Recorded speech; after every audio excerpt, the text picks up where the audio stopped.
Ah, Suicide Squad. You had a very rough introduction into the world of films, didn't you?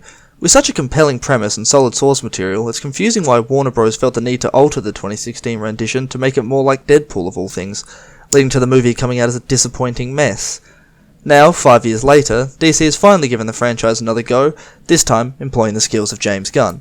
On top of this, Warner Bros. And DC have seemingly learnt from their past mistakes and have actually allowed Gunn complete freedom over the movie, as it should be. Now just a quick summary of the plot, I won't get into any spoilers, so don't worry. The premise is that the government, mainly Amanda Waller, have given a bunch of supervillains the choice of completing a mission that if they do, it will take time off their incredibly lengthy sentences. These jobs usually having a very high mortality rate, hence the name. Not to mention that if they run away, their heads will be blown off, because, that's a completely reasonable way to ensure that they do their job. So this squad is chosen and then sent to a small nation to blow up a Nazi-era base. That's basically all you need to know about the basic plot. Probably one of the biggest changes from the 2016 iteration of the Suicide Squad is that this time around, all of the characters are dispensable, giving the film a much more chaotic feel reminiscent of the comic books, as you don't actually know who's going to make it out alive by the end. Personally, I really like the fact that the only connection to the first movie are 4 reoccurring characters, no plot threads or anything else. Speaking of the characters, all of them are written well and serve their purpose within the film. While the returning characters and actors obviously play their parts just as well as they did last go around, all of the other actors bring their A-game regardless of how long they're in the film for. This being the Suicide Squad, screen time obviously varies quite aggressively within the main cast. I was happily surprised that John Cena as Peacemaker actually ends up being one of the highlights of the film in my opinion. Now, people that are coming solely for Harley Quinn should just keep in mind that while she is a major player within the movie, she receives a lot less character development within it than in comparison to the other characters, in particular the new ones such as Bloodsport and Ratcatcher.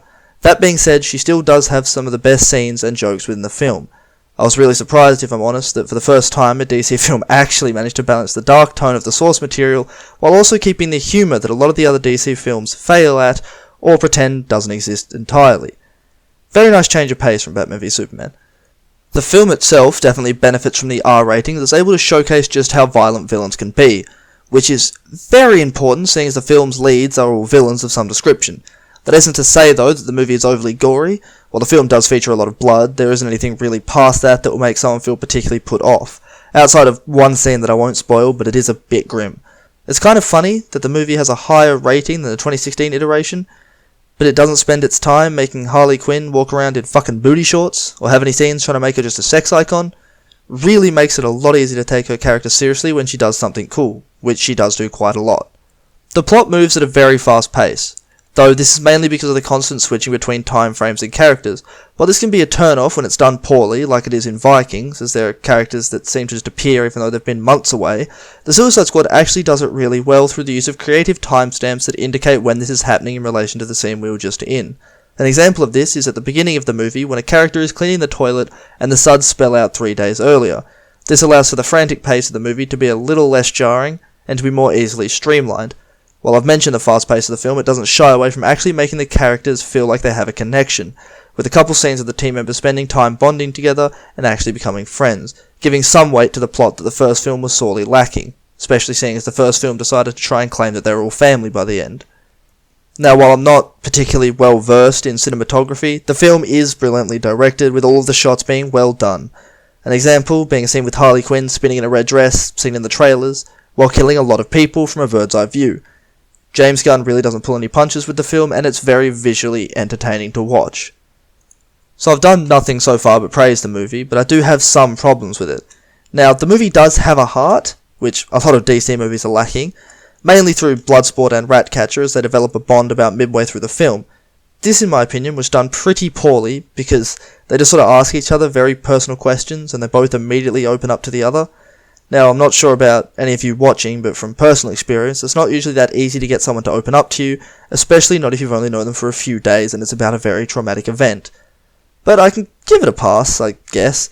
You also won't leave the theatres having witnessed a life-changing film, so I really hope that's not what you're looking for from a fun superhero action flick, with added blood this time. Another thing is that the dialogue doesn't always work, but this isn't the fault of the actors, more just some very questionable writing choices. All in all, you're going to have fun watching the film, as it is well acted, well directed, and just a solid action flick all round. I'm going to settle on the final rating of an 8, as I personally think that this is the way that DC should be going, as the film highlights that they are finally willing to jump on board fully with their directors and IPs. And as usual, James Gunn has taken some obscure characters and launched them into the limelight, once again like he did with Guardians of the Galaxy, because I'll be honest, I had no idea who Bloodsport or Peacemaker were before watching this movie.